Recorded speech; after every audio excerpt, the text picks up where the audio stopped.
को समझा लीजिए, नहीं तो उसका स्वागत करेंगे, आप लोगों को पता ही है।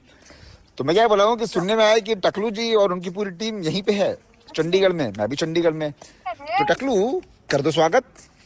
आप नहीं कर पा रहे तो हम हमें दे दो एड्रेस, हम कर लेते हैं आपका स्वागत। नहीं दोगे आप। क्या हो तो गया? मोरल ऑफ द स्टोरी ये है कि मान जब लेगा छोटे। तथा ना हो ना पिछवाड़े में, हिम्मत ना हो, दम ना हो, तो ये फालतू की बकचोदी नहीं करनी चाहिए। काम दाम पे ध्यान दो, गाने लाने पे ध्यान दो, विद्यार्थी जी को सही करो। और रही बात मेरी टेंशन तुम लोग लेना छोड़ दो। I am enough for my self. नहीं समझ में आया? मैं काफ़ी हूँ अपने लिए।